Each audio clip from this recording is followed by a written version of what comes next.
Perfectly excellent.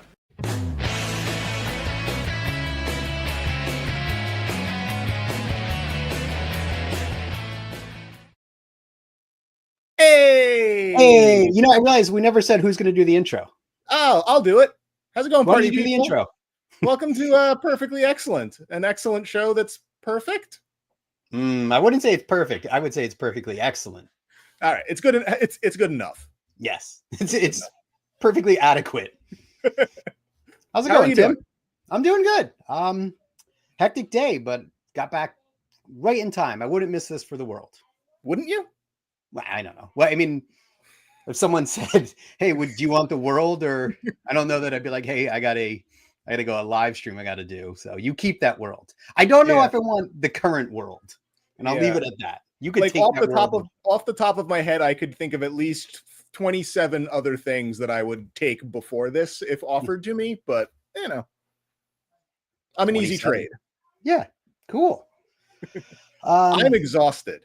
Yeah. I'm exhausted. I am very tired, which is another way to say exhausted, just with fewer words. It's a little pithier.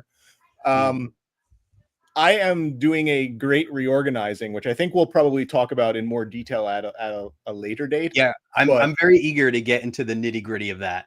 Because what's happening in my attic is a result of things that I'm trying to do in this room, which all of the chaos is off camera right now, but like my view is just insanity everywhere. And you've known me for a long time. You know that I tend to be a fairly meticulous and organized person.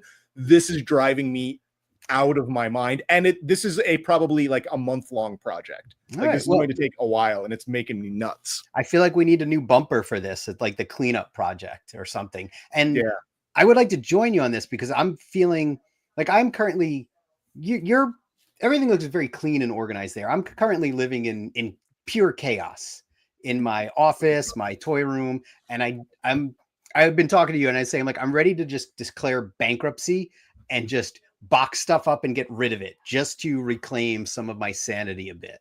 So I think maybe we'll have to do a check-in and see where we're at in our kind of reorg and cleanup and mental health and whatnot.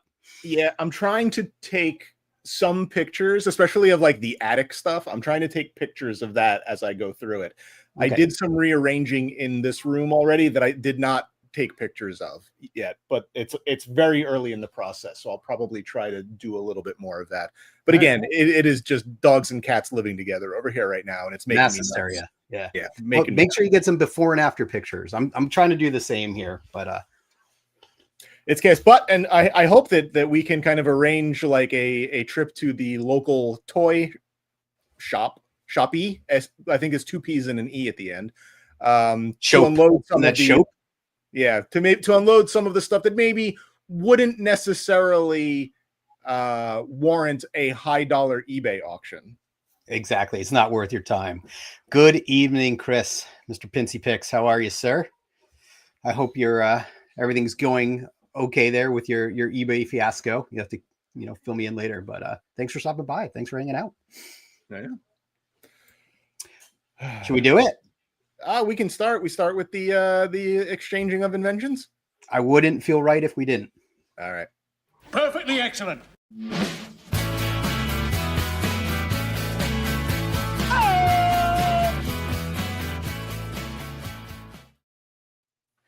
All right. Want me to go? Sure. Why don't you go? So when we did our last show about toys and we talked about the Snowcat, I did sort of maybe bring this guy into the picture, which looks like a vehicle, just for the record. Was in fact a vehicle, which I was going to try to not necessarily collect vehicles, but I am doing poor. Yes, I love your descent into madness here. Now I remember this thing. I had this as a kid. Yeah. This is the Ram. I bought it secondhand because I already had a version of the figure that it comes with. It comes with a version of Breaker, but they just did a new Breaker, so I have that Breaker.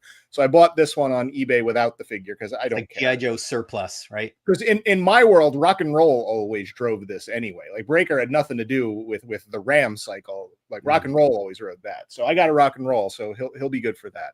Awesome. So very excited about that, but perhaps even more excited. I like when the dam bursts. It just like it is spectacular. You don't know the half of it just yet, but this is all that we're doing for today. But the ferret, this was my favorite small vehicle for sure. SMO. And it comes with a driver, looking good. So yeah. Do the handlebars turn the wheels? They do not. They do. The wheels don't even turn actually, but they do have they're like suspendery things going on there. That's more important these days. Yeah. It's all ball bearings these days. All ball bearings. So put those together with my claw, plus the fact that I do have the snake armor on order. And like we talked about during the thing, I have changed my mind on the vehicles thing, but I want to collect the vehicles that I had as a kid. You know, there's been some other vehicles, like the last HasLab was the Rattler. I didn't have that. I don't need that. It's unnecessary. I do not have the room for things like that. But the vehicles that I had as a kid, I want those. And there's a couple more that are making their way back to me, babe. Nice. Well, I'm proud of you. I'm excited to see where this goes. I all of these vehicles are a surprise to me, so I don't really. I remember some from my kids. I'll be from being a kid. So I'm curious to see what's out there and which ones you pick up. Yeah, it's good stuff though. I'm excited about it. Like the classified line is really, it's giving me strength in dark times. Cool. Well, that's all we can ask for. Indeed. What do you got? I'm gonna start. Remember this guy? Thrilla Gorilla Magilla. Very good. Yeah. So this is TNC Surf Design, right? You got it. Nailed it. That TNC Surf Design, Ocean Pacific, and Gotcha were like really big when I was in like 7th and 8th grade, which is like 91. And I did not have any of those. Like I did not get shirts from places that sold that sort of thing. I had shirts from James Way. So I did not have any of those, but the cool kids, they had that stuff. I don't know that I would consider myself cool, but I loved the TNC shirts. Yeah. I did have some Ocean Pacific. I never had a Gotcha shirt for reason. I had a Gotcha wallet. It was pink and it had that like mutant fish logo thing of theirs. Do you remember original jams? I had some of those. Are those shorts? They were jams. They were like jorts. I don't know, longer than shorts, but shorter than pants. Okay, back there, poking your head in. Nice. So this guy, Super 7, released this. This was the San Diego Comic-Con version. Yeah. So I bought because again, this is, we're all about nostalgia here, and this guy is super, super near and dear to my heart. There is again a company, Thrilla Crew, that is re-releasing the TNC shirts, which I have to reach out to them because I ordered one and it's been like a couple weeks and it's still sitting there. But so this was the San Diego Comic-Con version. I got them, and they released a regular version, and I'm like, I don't need it. Like I don't need to have two of them. I just got the one, and I'm good with that because I'm trying to be good about not buying things no vehicles that I don't need or that I already have. And you can see I have failed spectacularly. Yeah. So again, San Diego Comic-Con version, regular version. Like Amazon had them for such a stupid price that I could not do it. So I'm going to keep this one sealed because I'm just going to put it on a shelf to look at over there with other things that are sealed. Correct. And it makes me wish that I kept the San Diego Comic-Con one sealed as well, because it did have a different card back. It was like a surfboard card, right? It was a surfboard card back. So I may have to look to see if I can get another one. But yeah, I said I wasn't going to do it. I am being liar to you because I have done it now. I do still think it's a miss that one of the hands isn't doing the hang loose. Yeah. Like that seems silly to me. Like, especially since the other one's a fist. It's not even like something to hold anything anyway. Like it really needs this. Yeah, it's holding the surfboard.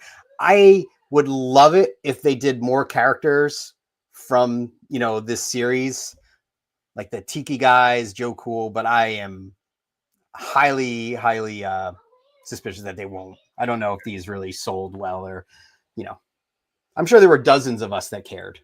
Well, I tell you, if they did a rude dog one, I would absolutely buy one of those. Oh, that was another shirt from Yeon? That was kind of like the James Way Kmart like knockoff version of that stuff. I had this shirt.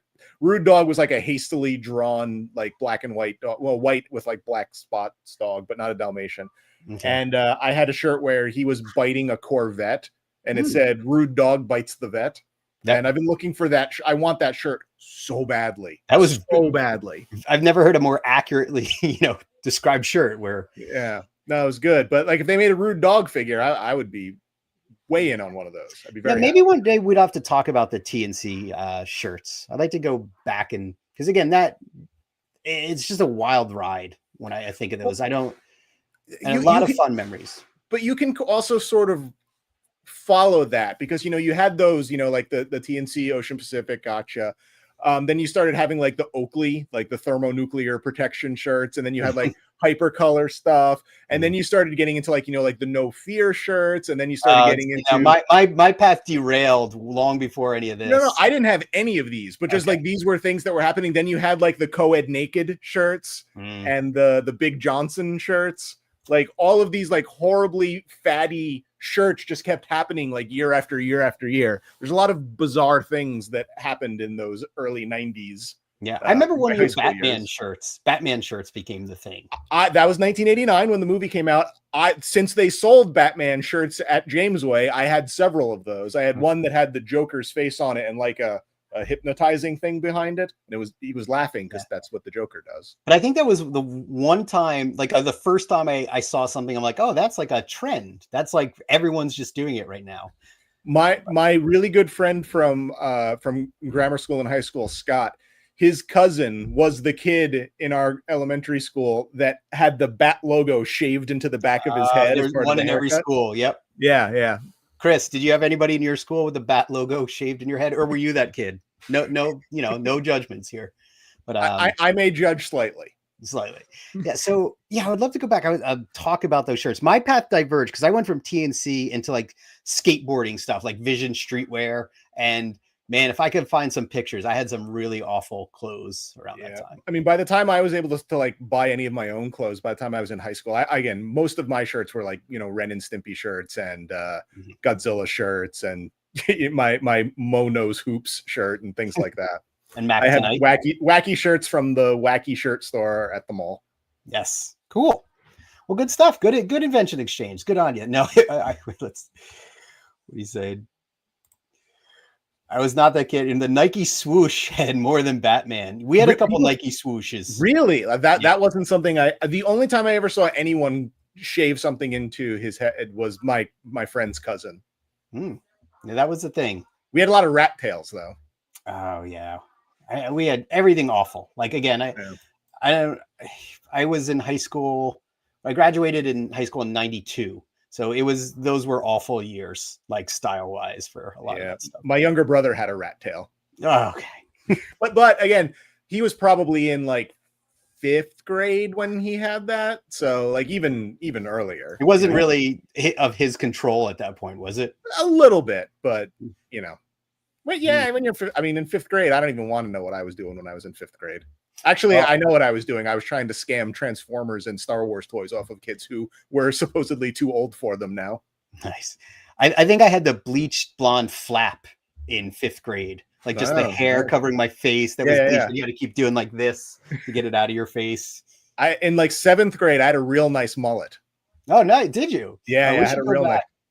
But not like the hockey mullet. I had the mullet that was sort of like shaved on the sides and was like a little like I don't even know how to put it. It was a little spiky in the front. So hey, did I ever tell you the time when I realized that possibly I was different? It was when I went to get a haircut and I wanted to get the Rick haircut from the young ones. And the barber actually said something to the effect of, I can't cut your hair like this. It'll look ridiculous. And that is what like clued me in that like, okay, I'm definitely, I want to look ridiculous. I want 3 ponytails like in the back. So that was like a turning point for me when I realized I can't go to a salon and get this stuff done or whatever. It wasn't even a salon. It was like, whatever cheap barber shop. So, right. Cool. All right. So yeah, I'm excited about this one. I've been wanting to talk about this for a while. And, the topic of today are retro handhelds. And I know like, Yeah, they are. It is. So like this is something that during COVID, like when the world was shut down for COVID and like I was unemployed, the kids were doing like remote school from home, and I was looking for something to bring a little bit of joy to my miserable existence at that time. And I was probably just sitting there watching lots of YouTube videos and random things, and I somehow stumbled onto retro gaming channels. Oh, hey, we're diving too deep in here. Oh, sorry. There's a thing. Do the thing. Do the thing. Perfectly excellent.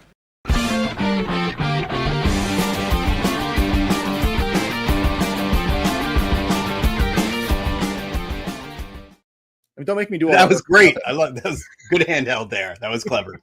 That is also one of my favorite handhelds too. A good sandwich. But yeah, so I stumbled onto this world of these like Chinese built handheld emulation devices, which are consoles built specifically to run old games and run, software emulation of these consoles. And yeah, before I get too into like that era, I want to take a step back, like way back to the 2000s ish. Like when we can go back to the 80s, my friend. Well, I'm not going that far because I wanted to talk about like, I knew emulation existed on computers, but do you remember when we had our Game Boy Advances and we got those flash carts, and then you could run like NES games and Super Nintendo games? Like that I don't remember it being able to handle Super Nintendo games. Okay, I thought like on mine I had Super Nintendo, I had Nintendo, and like you had to do all that. It was such a pain, right? You had to package these things up and all these like crazy apps and print it, like send it to your printer port to get it on the flash card. But that was my first that I can remember experience with like handheld emulating, like playing those types of games, and a little rough around the edges, but I thought it was like so awesome at the time. Do you remember like do you remember? I know we're digging far back, but well, I thought actually we were going to start further back than that. But there you go. My DS Lite. DS Lite, very cool. And there it is. This is the more advanced one though, because this is one that also had the pass cart part that went in the top. Mm-hmm. But the device that you needed to get the ROMs from your computer onto, essentially it was sort of like, it was a slightly bigger version of one of these that went into the Game Boy Advance, and it was twice the size of like anything else that was happening. It was just this brick that you had, again, it was a printer port cable. Yep. Wild stuff. And it was really finicky, especially the emulating Game Boy Advance games was way easier than getting the retro emulators running to do that sort of stuff. Yeah, because I remember you had to basically take your Nintendo games and like turn it all into like one GBA game or something. Right, into one file, and then yeah. So of course you start off by like, I'm gonna put as many games as I can in here, and then you do that, and then you put that in your system, and it's like, this is completely unwieldy. Like it takes me 7 minutes to scroll down to get to the game that I want to play. So then you have to start parsing them out a little bit more. Those were the days. That's great that you still have that. That's a keeper there. Yep, with a little screen wipe on the back as well. Very nice. And my Nintendogs case. See, good times. So there was that, and then there was also, do you remember you had introduced me to the Raspberry Pi and like the Retro Pi? Yeah. And that was a really cool project. That was in 2017. At least that's what I got mine. I went back and looked. So it was a bit of a jump between the Game Boy and Game Boy Advance until that system. But where did you come across that one? Do you remember? No. In fact, I don't. It was probably just one of those things that I found randomly on the internet. I figured, like, I was reading and I'm like, oh, I can connect my Xbox 360 controller to this thing. Mm-hmm. And it was cheap. It was only like, I think like $70 or something like that. Yep. And it didn't seem that complicated. I'm not like a real big computer guy. But so I'm like, let me give it a shot. Worst case scenario, it's $70 down the drain, and I could probably just give it to you anyway, and you'd probably be able to figure out something with it. but I was able to get it all set up. I was able to hook it up into my TV. I was able to connect my Xbox controller to it. It was nice, and I played a bunch of old NES games, and it only could do up to a certain level. Like, I've always been trying to get like the GameCube, Dreamcast level. Like, those are the games that I really would like to emulate.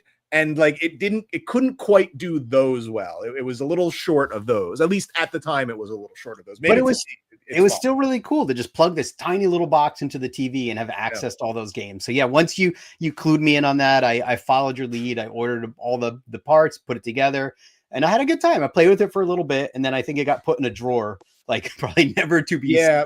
And mine is actually in the attic chaos that's over there, and not even because it was in the attic. It's in the room that the attic chaos has been moved into. So I couldn't get at it to bring that. I also wanted to bring, I thought we were going to talk about some of like the early handheld stuff. So like I dug out my. We certainly can do that. Let's go for it. I got my Game Boy fanny pack from my original Game Boy. Why you don't wear that every day is a mystery. The original Game Boy is still up in the attic. I definitely still have it, but that has not come down just yet. But just good stuff. And I showed you this the other day. The lone Game Boy game that I still have from when I was a kid is and it's funny too, because when that's beautiful. When I was looking at this, like I was thinking, well, I had kind of had this urge to play, like, especially the Game Boy Advance games, like way back when we were doing the emulation on Game Boy Advance. Like, the old systems were the NES and the Super Nintendo. Same thing with like the RetroPie thing. I was playing those older games, but now like jump 20 years and like the DS games, the Game Boy Advance games, those were like the retro games that I wanted to get my hands on. And at the time I thought about, well, I could buy another one of those flashcards and I can get a Game Boy and I can do it that way. But those flashcards, they surprisingly were still kind of pricey. And again, I kind of ended up on all these retro channels, and I learned about this market of budding handheld consoles from the other side of the world. And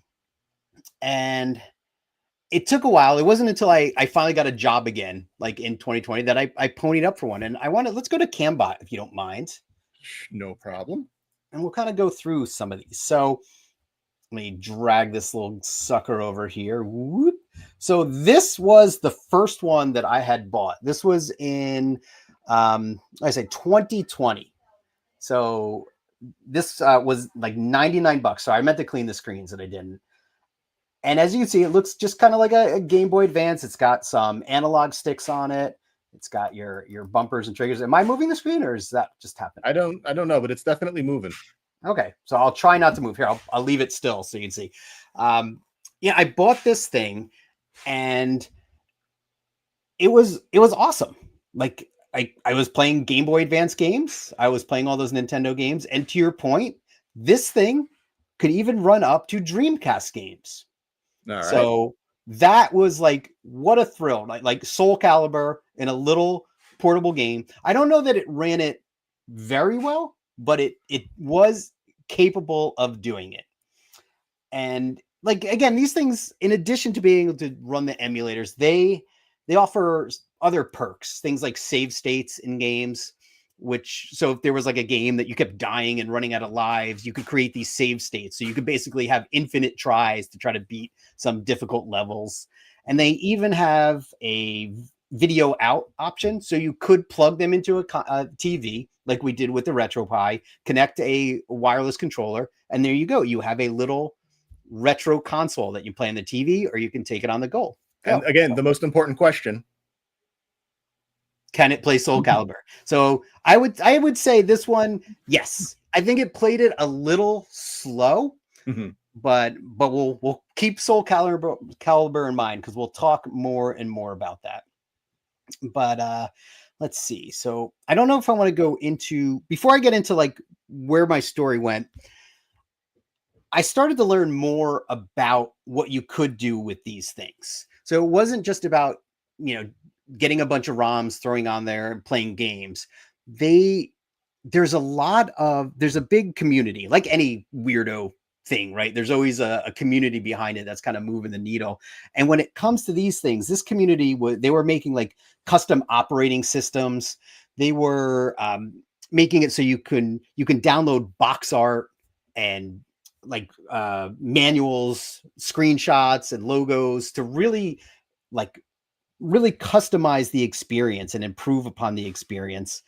And what else did I say? They were yeah, like when you buy these things out of the box, you could play them. You could pick up and play them. Some even ship with games on them, which is kind of like a whole nother topic. That seems mildly shady. Mildly shady, yeah. But they're very pick up and play. But they're usually like the experience is a little rough. And again, referred to just like the stock experience. But that's where the custom firmware comes in. It really makes it feel like a modern gaming device. And then when you have all of the graphics and everything, which I'll get into as we start to look at some of the other systems, like you could, customize it to your heart's content. There's even things you can add like retro achievements. So, there's a site like that basically captures all these achievements. You can sign into your account on these. And as you play these old games, you can earn little trophies and awards and stuff. So is this something like a RetroArch where you have to load different kinds of things to play various types of ROMs? It's like that. And again, it depends on the system. And, I won't go too deep in it because I'm definitely not an expert, right? I'm learning on the fly. But a lot of these, like the custom firmwares or the custom operating systems that you have all of the emulators built in and configured. So it makes it pretty simple. And again, that one of the channels that I really started watching during this time, Retro Game Corps, he's got reviews, tutorials, guides, like everything to walk you through the experience of how to load the firmwares. If you need to load additional emulators, do that. And then how to configure them for, there's things like filters and shaders. Like if you want to make it look like you're playing Nintendo on an old CRT TV, you can get that look and feel. So it's really, really cool stuff. So again, there's tinkering involved depending on the level of tinkering you want to do, right? Yeah, well, the thing that I'm curious about stuff like this, because again, in addition to the can it play Soul Calibur question, the other thing that I find that some emulators find challenging for whatever reason are arcade ROMs, like the MAME stuff. Yep. And I was wondering, like, is this, and I'll probably ask this about all of them, like, can it tackle that sort of thing? Okay. So these are great questions because again, this one to a certain degree. And I started to feel that at some point where there was actually a Sony PSP game that I wanted to play, Ratchet and Clank Size Matters, game that I loved. And for some reason, I could not get it to work on this device. So how do we fix that? Get another device. Yes. Introducing the RG 35XXH. So again, both of these devices are from a company called Ambernick. Can I give my initial reaction to this one? Sure. Can you put the other one up at the same time? Yes. Okay. For whatever reason, and I can't explain why, because I did not feel that way about the first one that you showed, having the analog sticks at the bottom underneath the directional pad seems like an odd choice. It seems like it should be the other way around. And that is an excellent observation. And I didn't notice it the first time, but as soon as you put up this one, that's the first thing that I noticed. There, fixed. No, just kidding. Again, great observation. So there are several companies. There's Anbernic, or I can't even say it right. There's Retroid. There's AYN. There's Ioneo. I mean, there's so many companies that are making these. So if you're interested in one, it's things like that, like ergonomics. You got to think about what games am I going to be playing? Am I going to be using the analog sticks more than the D-pad? And do I want, like, how do I want my layouts there? Because I'm telling you, there's options for every play style. And nowadays it's crazy. There are options for every budget. Like, again, when I bought this one, remember, this was $99, okay, in 2020. When I got this one, this is more powerful than this, and this was $60. So again, as like anything else, technology tends to get cheaper. And then as they started to crank out more and more powerful units, the price tags went up on those. And then these kind of lower end ones, the price tags went down quite a bit. Okay. So I want to answer your question about MAME and arcade. Okay. So we'll say goodbye to this one. Bye. Bye. This guy can play those MAME games. In fact, here, we'll turn it on while we're talking. So in fact, this system here, which I have a custom operating system on here called, it's not Newly. It was whatever it was before Newly. Oldly? Oldly, possibly. So again, this is customized. I even had to put the Sony PlayStation like things on here because I couldn't remember the PlayStation layout because I was playing, PSP games on here and whatnot. But you asked about MAME, and this one runs Dreamcast totally fine. No issues, like Soul Calibur. It plays Soul Calibur extremely, extremely well. It plays PSP games great, and MAME games it plays so well that in total, I have about 20,000 games on this handheld. I have every Game Boy game, every Game Boy Color game, I think almost every US Game Boy Advance game, every NES game, every Super Nintendo game. Like, I learned here that it was a bit of overkill, though. When you have that many games, you end up just kind of scrolling menus more than anything. Forever. And then as well as MAME. So you can see this is like the front end and the custom operating system where you can see there's retro achievements. Here's MAME, and there's probably a ton here. Probably like 10 versions of Moon Patrol and whatnot. Let's see, and television games on here, even like Game & Watch. So this system I spent a lot of time getting set up. Nintendo 64, Game Boy Advance. Nintendo DS doesn't run super well on this one just because of the dual screens. Right. And this one does not have a touch screen. So you have to like use a stylus, and not the best experience. But Dreamcast, let's see. I haven't used this system in a long time. So hang on, let me find Soul Calibur on here. We'll just fire it up while we're chatting. All right. So yeah, this one replaced my, the 351P and became my everyday carry. Like, I took this with me everywhere. Like, wanted to bust out a game at a moment's notice. It did the trick. But then, behold, as technology started to advance, like you said, you mentioned systems like GameCube. Yeah. And I realized that for me, it wasn't going to be just a one and done kind of a thing, right? So I figured I wanted to have two systems. One would be this, my everyday carry, which was always in my bag. And then I'm trying to get it even here, like OCD is like driving nuts. And then I went ahead and I bought this. That's larger. Yes, and if you look at this one, you can see where the sticks are, right? Yeah. So these systems right here, the lower end devices tend to be Linux-based systems. This one up here, let me turn this on here. This is an Android device. So this is basically like a high-end Android phone with a controller, strapped to it. And you see this one has like lights. It's got some buttons on the back. But this one, let me get I'm running, I think, this Daijo front end on here. You can see, and it's not super easy to do this. Like, these are all the systems I have here. So this one can run GameCube. Again, we have MAME, Nintendo 64. And now I could, because this is a touchscreen and it's a larger display, it's easier to run Nintendo DS as well as a lot of other systems. I think I have 3DS on here as well. Maybe not. Die on me.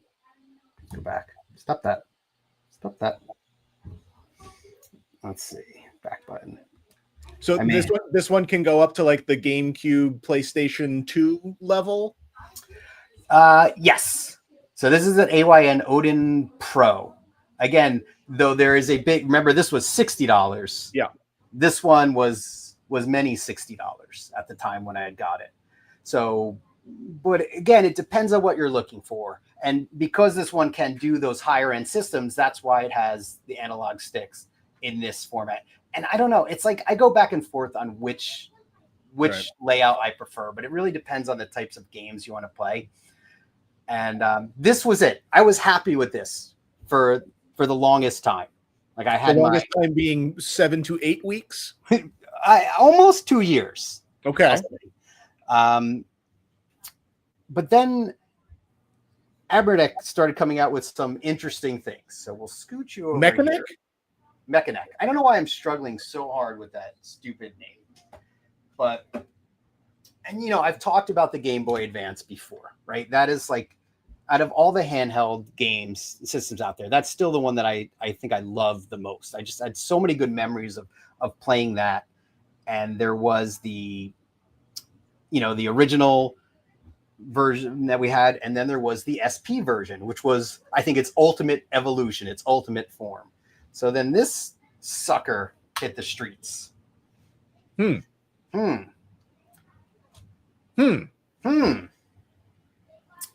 So yeah, again, this is basically this hardware shoved into this form factor. And now this company became notorious for doing this for a while, where they would take the same chipset, the same screens, the same capabilities, and they would just create different form factors. So if you wanted a vertical handheld, like the original Game Boy, you can get that. If you wanted a horizontal one, you can get this. So this one can play everything that this sucker can. Let me see if I turn this guy on too. Except you'll notice different control layout, right? Yeah, there's no analog there, which will make a lot of those later ones challenging, I would think. Yep. And again, I'm running Newly on this, which is another custom operating system. But yeah, exactly to your point. So that's why like the market started to get a little crazy, where you kind of had to figure out, well, what games do I want to play? What form factor do I want? And then, what's going to be best for you. Now, the concept of a clamshell that was basically almost a direct clone of the Game Boy Advance SP. Like this tugged right at my heartstrings. Yeah. The problem is, and I would love to get this in your hands and see, because you probably played a lot on the SP as well, right? I did. Yes. This is larger than an SP. Ooh. Okay. It's thicker, just slightly thicker, but it's definitely larger, as you see in the hands here. And again, is it possible your hands have gotten smaller? It is possible. Oh, there you go. Commodore 64. So I don't even know what I put on these at some point. But I had so much muscle memory from those old systems that it was so hard for me to get used to this one. And the buttons on this are really like, they're kind of not difficult to push, but they require a little more effort than I was used to. Yeah, and them being sunken in like that is the thing that, again, jumps out at me, because I do not believe that the normal SP had that circle sunk before the buttons happened. And that just seems like it would be kind of annoying. That it's really negligible. That I don't feel, but it was kind of the size and the feel of this. But the one thing that did it more than anything for me on this was the Game Boy Advance's screen was a 3:2 ratio.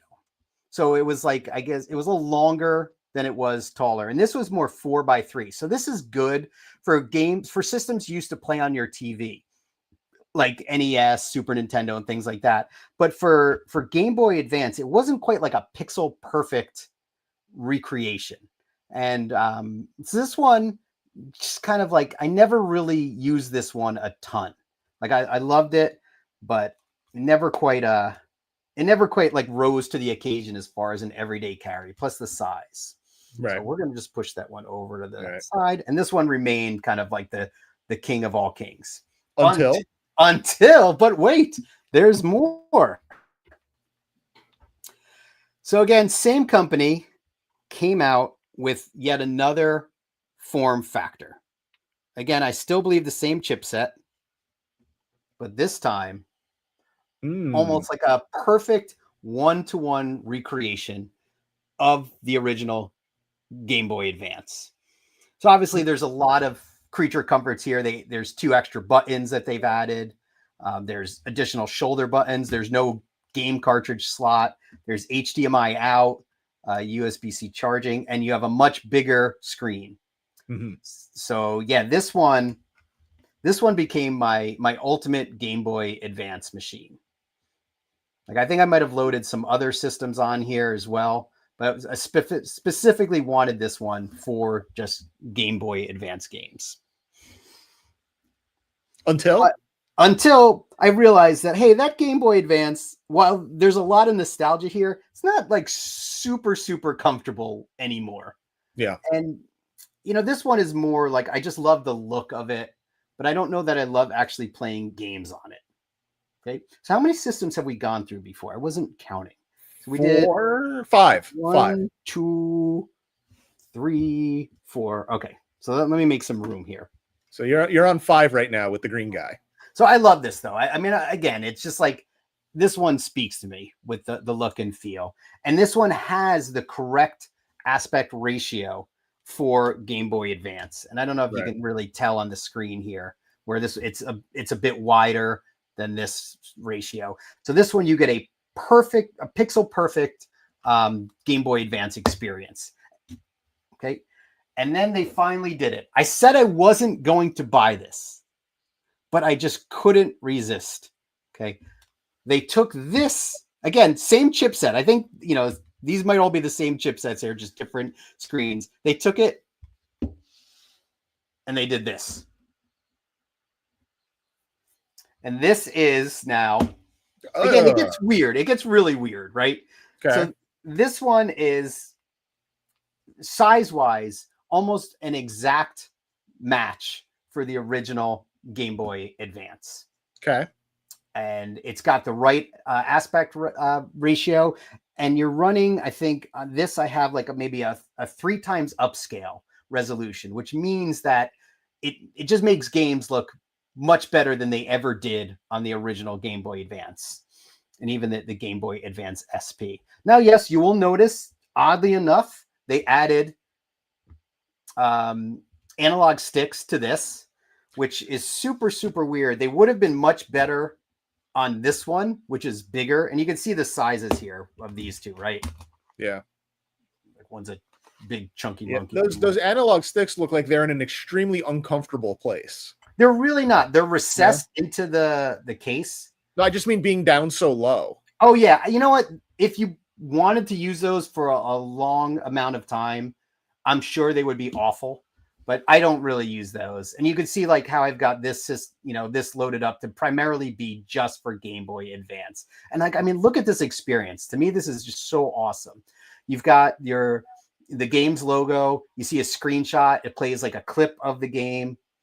And there's even something really, really cool built into these systems that when the screensaver kicks on, it can just start cycling random videos of games that you have on the system. And at any time during the screensaver, you can press start and it'll just jump right into that game. So it's really neat, like as a way to just kind of discover new games that way. But yeah, so remember this guy, I said 20,000 games. I sat there scrolling through the menu and like that, rarely playing them. This one I kept very, very specific. I just wanted this to be purely a Game Boy Advance game. Can it play Soul Calibur? Yes, this can play Soul Calibur. I don't think, I didn't really add much more besides some classics: Nintendo, Super Nintendo, Game Boy Color, and Game Boy Advance. So it could play Soul Calibur, but I'm not playing Soul Calibur on it. All right. Cool. So again, this one I absolutely love. This is the most recent one I have. If you were to ask me what system I have in my bag at any given time, this is the guy. It's just great. You pick it up, play it, you're done, shut it. It'll, go back to sleep. Then you can open up and jump right back into your game whenever you want. Until no, there's no until on this. This is end of the road. And I wish the camera would stop moving. Stop moving. This was the end of the road. And I see the quality going to pot there. So I'll pause for a second. But remember, these are the everyday carry ones, right? Yeah. And this was the Mr. Big Shot that I kept at home. That's the fancy one. Yeah. Yes. So eventually, they start, of course they're making more Mr. Big Shots. And while I didn't really need to upgrade this one, this whole thing is not about need whatsoever. Right? It's about collecting. Well, that's debatable. It's about collecting. It's about collecting. And hang on. I'm tracking my internet. I see those spikes. I'm trying to isolate what's causing my Wi-Fi interference. But if you can still see me. I can see you just fine. Hey, let's try a little something here. We're going to pause the conversation. So what I want to do is let's go back here for a second. Everything seems okay. Yes. Let's go back to here for a second. Let's go to here for a second. All right, give me 1 second. Pull that off. Wait for it. I'm going to grab a beverage while you do this. All right. I think we're good. All right. Good job. We're back and we have the combination. Yes.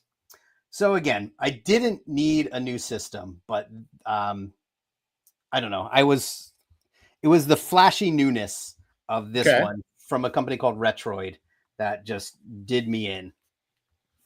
No, I'm not going to do a system update right now.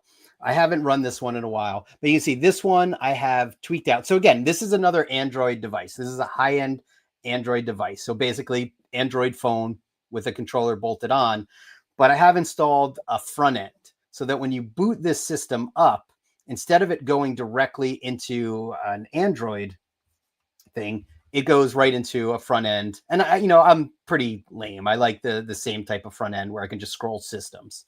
Right. But this one allows me to just scroll through all my systems. And this one is even powerful enough to play Switch games. Now, that's not what I'm here for because I have a Switch and, I prefer to play it on there. But again, it can play Soul Calibur very, very well. It can play some PS2 games. I run some Android games. I guess that's really it in a television, but you asked about the question that I have not asked about any of these, which might actually be the most important question, is these emulator front ends that you're running. Can they play ColecoVision? Do they support ColecoVision? They do, and I think I had it. Didn't I have Coleco on here? Let me see here. Because emulating ColecoVision has been like the bane of my existence forever. Like I can never find a reliable way to do that that's not on a computer, and I don't play games on my computer. That's not what I'm here for. Yeah. I don't really know ColecoVision well, but I installed it on something. Maybe not this one. I'm sure there are emulators out there that can handle that. So, and I know that is the critical question, right? That's a big one. That is a big one. But yes, this one is just fantastic. I love it. And a lot of these games, like even GameCube games, you can install these things called widescreen hacks. So you can actually play the games in widescreen. Some games like Wind Waker on GameCube has HD texture packs that you can load. So you can really like upgrade the experience. So again, there's so much tinkering and so much you can do. Or if you don't even care about any of that, you can just jump right in and play your games.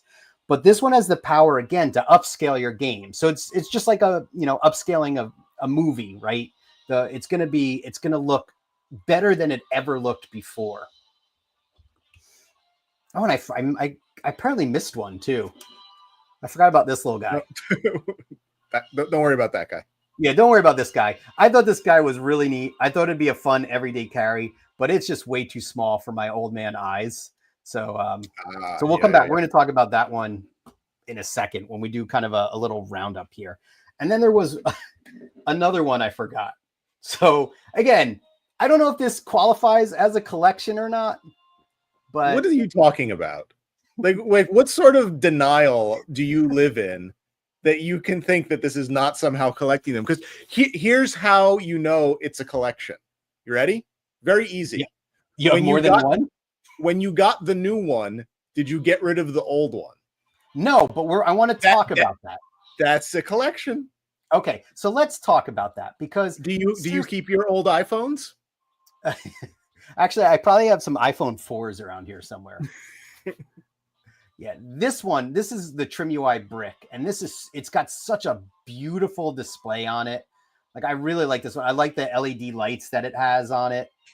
So this one's just like a slick looking system to play games on. Huge fan, huge fan. All right, let me turn this down though. I don't want music to give us a copyright strike or anything. Or actually, let me turn you off because I don't know that certain companies even really like seeing their games emulated like this. But to your point, okay, so there should be 9 in total. Let's see if we can group these up. 1, 2, 3, 4, 5, 6, 7, 8, 9. Okay.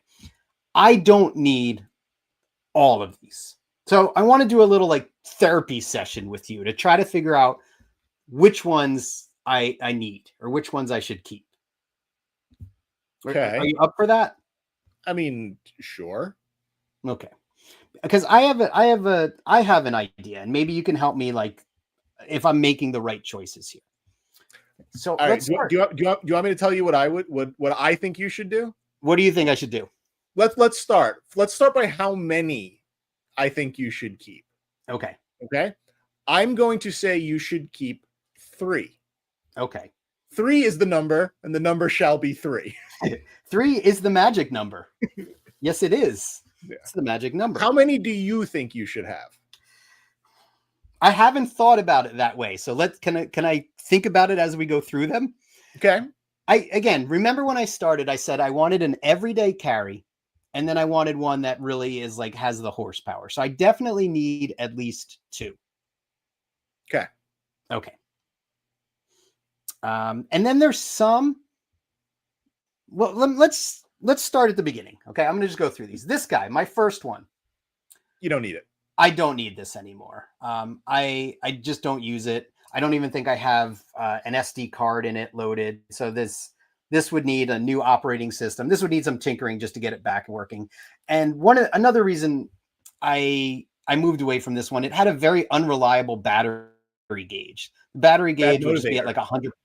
Yeah, it did have a bad motivator. It would go from like 100% to 0 with no warning. So that one, this is in the go pile. Say goodbye. Yeah, you don't need that. Goodbye. And I already have a home, I think, for this one where that one's going. Okay. This thing, I love the color of this.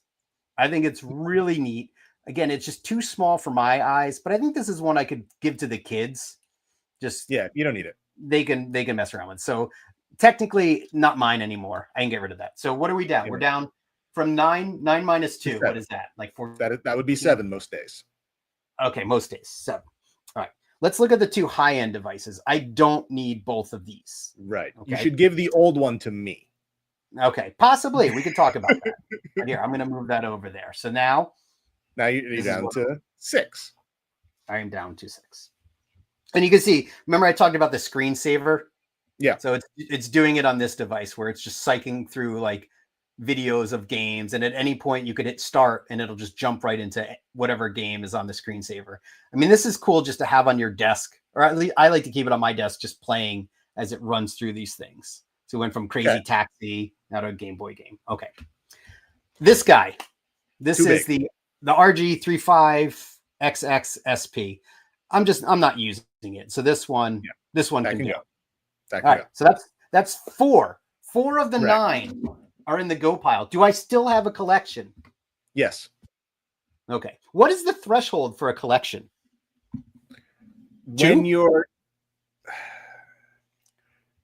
I think when you're hanging on to something just for the sake of it. Okay. Is when you have a collection. All right. So that is where the tables are going to turn then right now, because this one, I mean, I love this. I will pick this up and play it occasionally, but I'm not going to spend like hours and hours playing it. But I love it so much. So remember when I said that you can have 3? Mm-hmm. That's why this is the third one. This is the one that you keep because you like the way it looks and feels. The feel of cotton. Like that to me, this is the acceptable extra that you have just to have. Okay, to have and to hold. Yep. All right, so you're gonna stay here. Yep. You got to keep Mr. Big Stuff. That one's obvious. Yes. Okay, Mr. Big Stuff. I got that one. This one, the Trim UI brick. Yep. I really, really like this. Yeah. I don't have any vertical handhelds. This is the only vertical handheld. Oh no. What's that? Oh no. Yes. It's just it's such a beautiful, beautiful display on this one. I don't want to get rid of this. Yeah, but okay. So what about how much bigger is that screen than the clamshell? Well, they're different aspect ratios. Mm-hmm. So